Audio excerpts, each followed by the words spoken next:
Hey, what's up, beautiful souls? Happy Friday. The weekend is upon us. Everybody can live life for a couple days because it seems that come Thursday or Friday or hell, even Wednesday, people are already wishing their time away.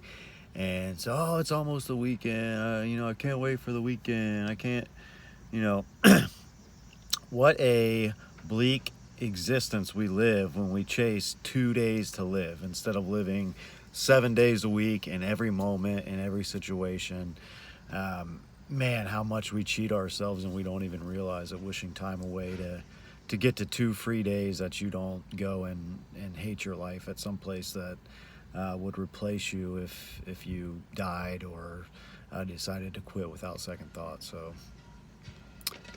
I challenge you to find a better existence Monday through Friday than most people currently carry, with being in the matrix and working a 9 to 5 that you absolutely hate. So, anyways, today I wanted to talk a little bit about divine guidance and free will and how they are related and how they are intertwined and how they play a part in our life. So, a few days ago, I posted about intuition and listening to your inner voice and your higher self. And most people aren't aware, but you have spirit guides as well, that can guide you and give you assistance throughout your life. And all you have to do is ask for it. And I'm not saying everybody has spirits come to them visually or uh, hear spirits, or there are many ways to tap into the spiritual realm, and it's not just seeing or hearing spirits. Messages can be received energetically, through synchronistic happenings like songs or parts on the radio, or a message on TV that you just happen to catch. You're like, man, I've been wondering and having this question in my mind for days, and now, boom, light bulbs going off when a song or a commercial comes on the radio or on the TV. And that is divine guidance. And where our free will comes in is even when you receive divine guidance in the form of some type of message or some type of guidance, you still have the free will to choose not to listen to that.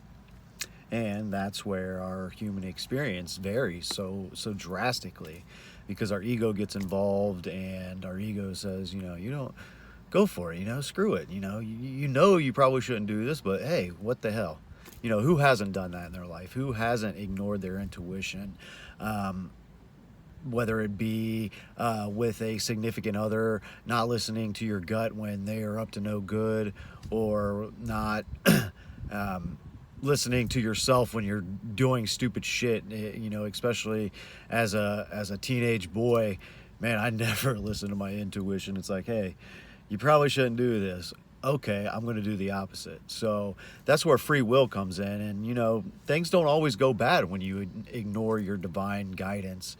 It's kind of like a 50-50 crapshoot at that point. It's like, screw it, I'm going to do it anyways. And you have the time of your life, and boom, wow. But a lesson is missed.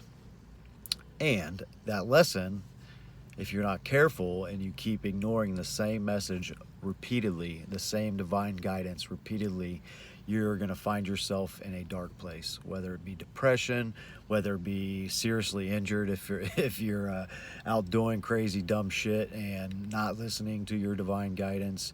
And I'm not saying doing crazy shit is not sometimes divinely guided, because I know there are a lot of thrill seekers out there, and I know that a lot of us tune into that adrenaline and go after and make ourselves uncomfortable on purpose by seeking adventure and whatnot. So, just because something is dangerous doesn't mean the divine guidance is telling you not to do it. But that's part of building faith in yourself and in the universe and expanding who you are. But a lot of times, if you ignore your divine guidance, you're missing a very important lesson, and that's the divine guiding you on your path or your fate. And free will comes into that by ignoring it. So just a little tidbit my 2 cents. I'm no expert on anything, just my experience and how I interpret information that I receive, both through reading and meditation and channeling, and so it's just my little spin. But just be careful with your free will and ignoring your divine guidance, because one, the divine guidance, the more you ignore it, the more quiet it gets, because you're not receiving it anyways. And if you're not receiving it, then you are setting yourself up for louder and louder lessons. So beware of not following your intuition and your divine guidance, because it may not get you the first time or the second time or the third time, but you better believe if the divine has a lesson to be learned and you signed up for that lesson, it's going to get louder and louder until you hear it. So trust your intuition. Have fun. The more you trust your intuition, the more it gives you protection when you use your free will to do wild, crazy things. Trust the universe, trust your intuition, and in turn, the universe trusts you and allows you to expand your being. So I love you guys. I hope you guys have an absolutely wonderful weekend. And remember, let's change how we live Monday through Friday, because so often we wish time away and wish time away and wish time away, and then we lose somebody, and now we're wanting time back. We want it back. It doesn't work that way. So live in the moment, be present, and love your life exactly where you are, because you are exactly where you're supposed to be. So it's all in perspective. So change your perspective, change your life, and I promise you that good things are ahead. Have a great weekend. I'll see you very soon.